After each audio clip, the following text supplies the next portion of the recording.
Welcome to the Mobile Home Park Mastery Podcast, where you will learn how to identify, evaluate, negotiate, perform due diligence on, finance, turn around, and operate mobile home parks. And now, here is your host, the fifth largest mobile home park owner in the United States, Frank Rolfe. Woody Allen, the comedic filmmaker from the 1970s and 80s and still makes a few films today, once said 80% of success is just showing up. And he was referring to the fact that in Hollywood, many stars would not make their appointments to start the movie. They wouldn't show up on the dates they were supposed to start. So they would be cut from the film. And so he was explaining that if you really want to succeed in Hollywood, all you really have to do is just show up to play. But unfortunately, many mobile home parks, many mobile home park managers fail to show up. This is Frank Rolfe with the Mobile Home Park Mastery Podcast. We're going to talk about the issues with managers and showing up to play and what you can do to try and fix those problems. Now, let's start with the first one, which is managers that just literally don't show up for work. Kind of like those Hollywood actors, for whatever reasons, personal problems, personal struggles, they just don't show up. They're supposed to be there at 10 a.m. on a certain day to open the office, and lo and behold, they don't show up at 10. They don't show up at 11 or noon. In fact, they don't show up at all.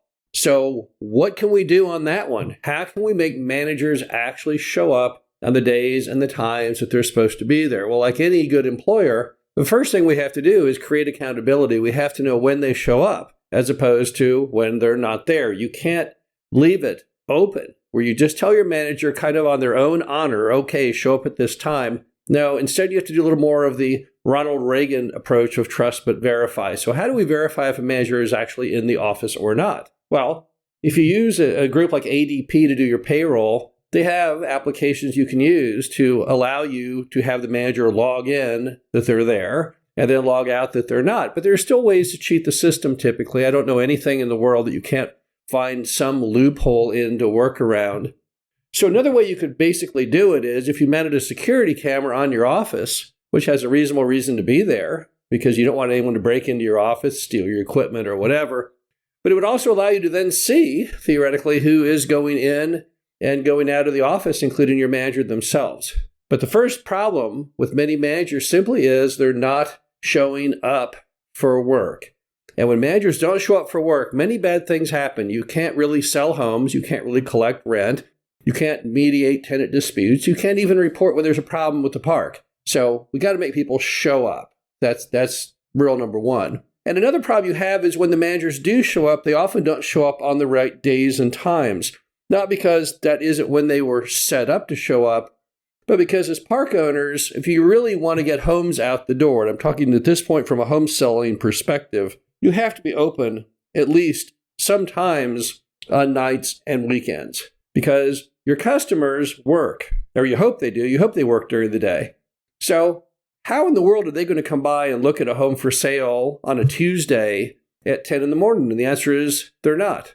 And why do we have these hours? When you have homes for sale and knowing your customers can't show up during regular office hours, considered by many to be 9 to 5, then how are you going to get them in there? And the answer is you've got to have the manager be open at least 1 or 2 nights a week, and then at least part of one weekend day. I would think the most effective you would have would be to be open late, let's say on Tuesdays and Thursdays, and then open part of the day on Saturday. Now, your manager is going to absolutely hate this idea. They are going to fight it. They're going to say, no, that's an invasion of my personal life. I don't want to do it. I can't do it. They'll try and rationalize it and say customers never come by at those days and times.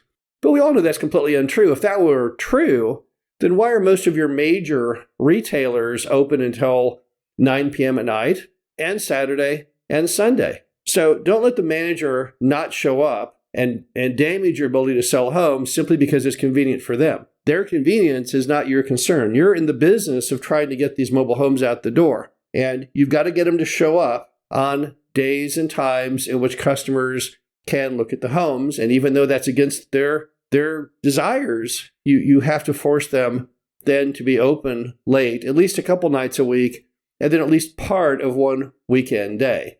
You're much better off, to be honest with you, being open on a Saturday and closed on a Monday, having the manager's off days being Sunday, Monday, than you are Saturday, Sunday.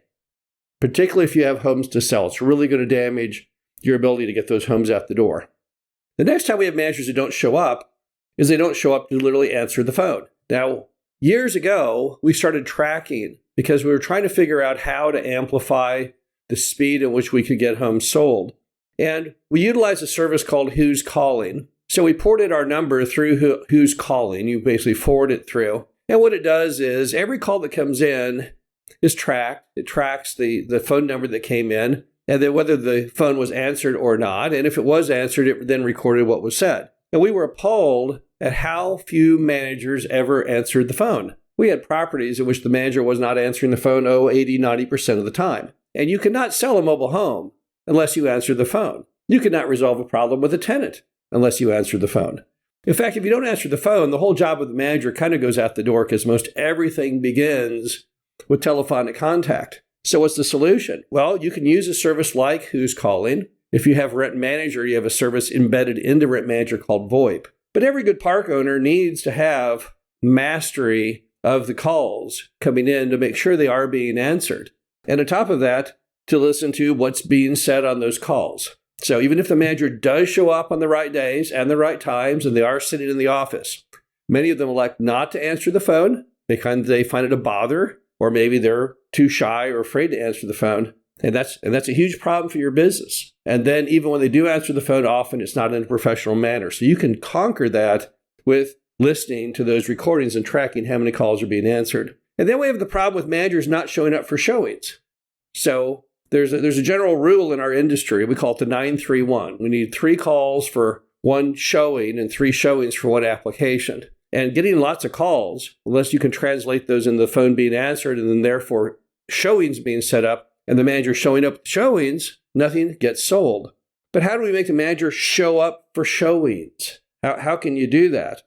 Well, one option would be to mystery shop it. You can go on any number of online services such as Craigslist and get somebody who will go ahead and maybe go over and pretend to be a customer for $50, and you can mystery shop if the manager actually shows up for the showing and, in fact, what they do when they show up.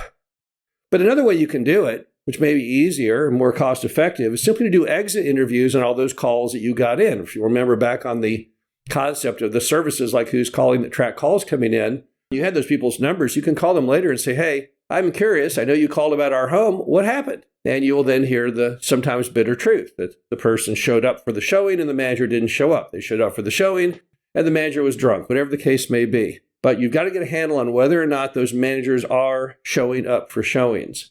If you have a situation with a park where you've had 20 calls and no applications, clearly something is falling apart between the phone call and the application process. If you have 20 calls using the 931 formula, you should have at least 2 to 3 applications. If you have none, it's a clear indication probably there's something terribly wrong regarding showings.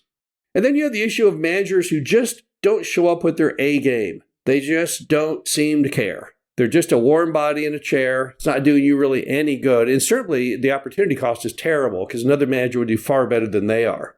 So what do we do when we have managers who just don't mentally show up? Well, the best way to find this out is utilizing not only those exit interviews, but also your helpline. Now, every park today should have a helpline. The helpline is nothing more than a phone number and an email address. We like to give out refrigerator magnets that say need help ? And a phone number and an email address because we want to hear from our customers without it being distilled and diluted through the manager.